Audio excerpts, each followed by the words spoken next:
And we're back, season 2, episode 1, and we're excited to be here. New format, not really. We're sticking with the format. But at the top of each episode, we're gonna say who we think took the W each episode, and basically who took the fucking fattest L. And I mean, it's pretty non-negotiable that like. This episode shouldn't be called Summer Palace. It should be called Kendall Eats a Shit Sandwich. Yeah. For a fucking hour. And then if we had to give it if we had to give it to a winner, I mean it's arguable, but I would say for now, it's Shiv. I think Tom had a pretty good come up too, though. Oh, he did. He did. We'll talk about that later. Tom got a good little nudge in with Shiv, which is good. Yeah, I would say other than that, no one's really made any moves this episode. No. Huge fucking cliffhanger from season 1. I want to say huge cliffhanger, but just like, you're wondering what the fuck is going to happen. I think we get a time jump of like 2 days. Yeah. That's it. Kendall's been in rehab for 48 hours. In Iceland. Shortest rehab session ever. And I mean, those rich people in there, it's not like you're going into detox. You're going away to a spa. Right. Like you're getting pampered. Yeah, you're getting pampered, you're getting everything you want. But I mean, but like what good is that for like 48 hours? Like no one's ever gotten sober in 48 hours. Ever. I don't think anyone's ever had a 2-trip a realization like, yeah, oh, I'm good.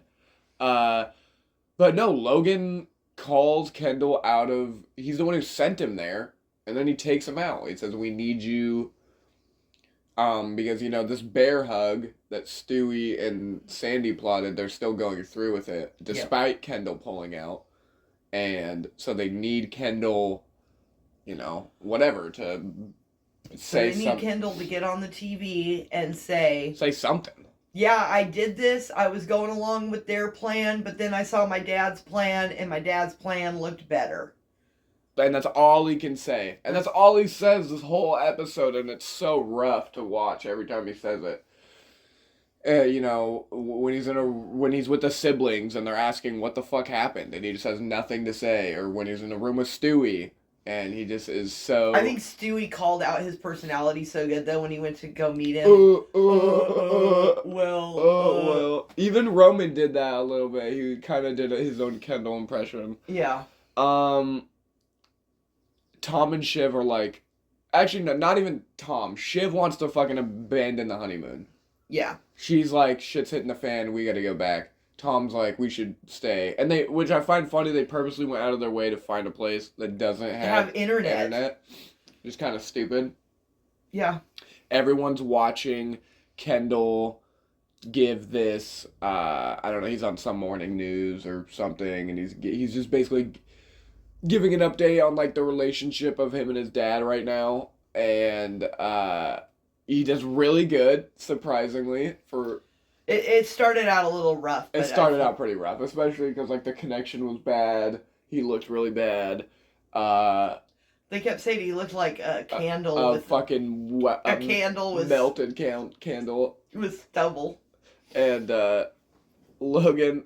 This is the quote I should have written down. It's probably the best quote in the episode. This is when he says, this is the only thing my son's ever done right. Yeah. I was like, ugh. That's rough. Fucked. That's rough. But I mean, fair, because you know what, Kendall's a... fuck up. He is a fuck up. And it just seems like this whole episode, I just wrote down that Kendall's like on high alert. He just seems so on edge. Every room he walks into, he looks like he's about to get executed. Yeah. Like, he just seems like, this is it. Like, I'm gonna walk in this room and they're gonna fucking put me on the chopping block. He just is so... He really is just Logan's bitch this whole episode, and it's really rough to watch, especially after his... You know, you can argue if you want Kendall to win or not, but it's just so rough seeing him get so close to what he wanted and just have it, like, all stripped away from him and have no... And arguably not his fault. What do you mean? He's doing drugs. I know, but he didn't crash the fucking car. He just not the one who crashed into a bridge. He made his bed. The banker, Logan's banker, is like highly suggesting that they sell the company. Yeah. That he's getting old, and that this is just going to become a battle, basically, between both of them, and neither of them are going to give up, and it's just going to be... They're going to spend all their money fighting each other. For years, and there will be no point. Yeah. And the stock is just going to go down and down and down. We get a little aftermath of the rocket launch that went so horribly for Roman, and that was my favorite line in the show. Is that he's not a fucking rocket scientist? I'm not a rocket scientist. Right, and he's there, and it's like, why is he there? Because he's not, one, he doesn't understand what anyone's saying. Yeah. And he's like, Roman's not going to explain anything. He's not going to be the guy to be like, oh, it was a piping issue or something. Right. He doesn't fucking know. He's literally there just to be like damage control. Yeah. Essentially. Kendall is back in the company kind of. Yeah. Ish. And he needs his old assistant is gone, who used to get him the shit that he needed. The blow. Blow. And so he needs that. And the lady's not doing that for him. So who does he get to do that for him? Little Greggy the Eggy. He went and got shit Coke at the park. Went and got park Coke, and it's really bad, and Kendall demands that he bring his Coke receipt to go return it. But Greg promised it was good Coke. Like, he promised it was good shit. He's, little bit of fast forward. It's not a very active episode. There's not a whole lot happening. There's more little things going on than like big picture things. We meet up at the Summer Palace, which is Logan's summer home that he doesn't use, I think. Right. I'm pretty sure it's out in Martha's Vineyard, where all the rich people. Martha's Vineyard? Is that spend their summer? Is that in New York? Yes. Okay, so they're still in New York. Yes. Okay. Or no, is it in Massachusetts?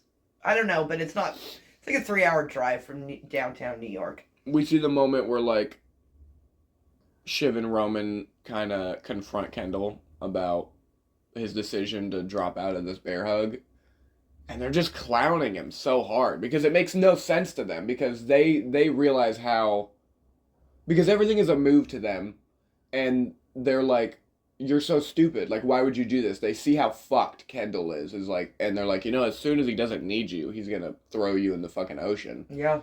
And they see that, and so they just can't comprehend why Kendall would make that move, because they just don't know. They don't have the context, and it's honestly kind of hard to watch. A little bit. It's sad.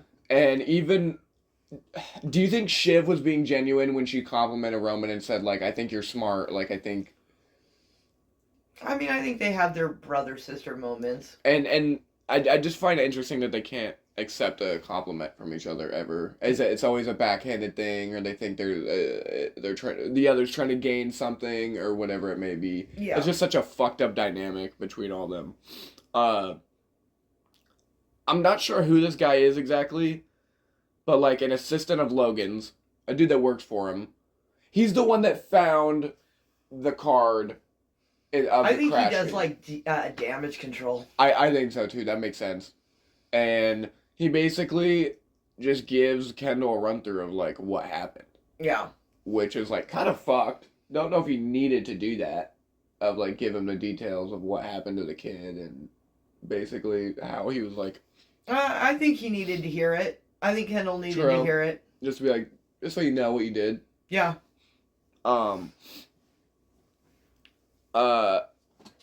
So Logan, they're all at the house, and basically all the siblings know, like, word is spreading around that he wants to sell, that he's thinking about selling, and Logan, like, locks himself in a room, and one by one the siblings go to talk to him. Yeah. Roman goes in there first, and he's just not...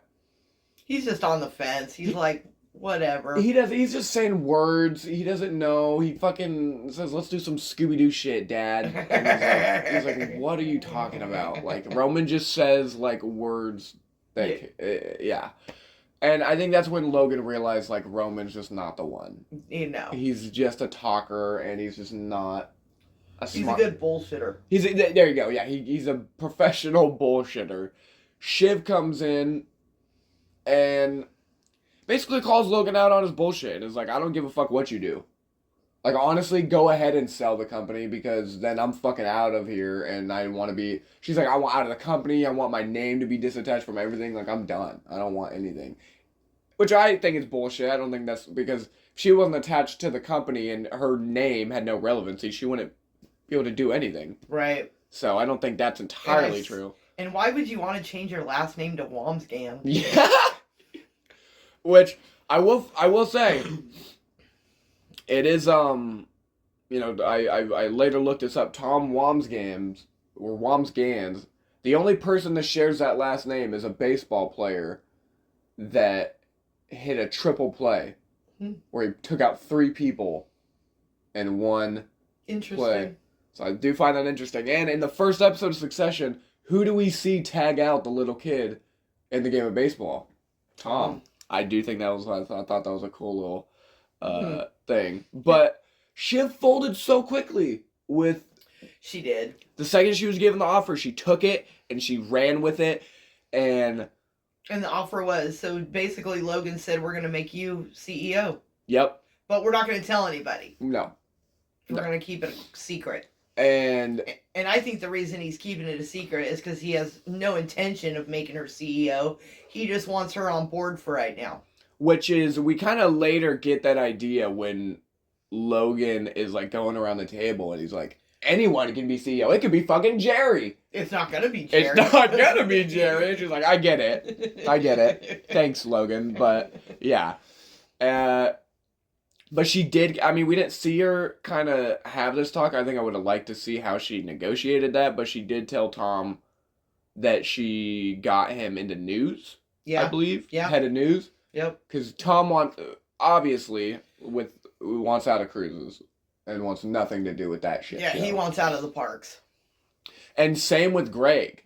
Greg wants... I mean, I don't blame him. Yeah. I believe Greg was talking to Logan not that long ago, and he wanted to get into something. I forgot what he wanted to get into. No Connor this episode, except for, like, he wants to buy Napoleon's dick. Like, that's it. Like, that's the only thing we see of Connor, is that he's so buying old Napoleon, like, Bonaparte, like, just, I don't know, like, old trinkets of his, which one includes, like, an old shriveled up dick of his.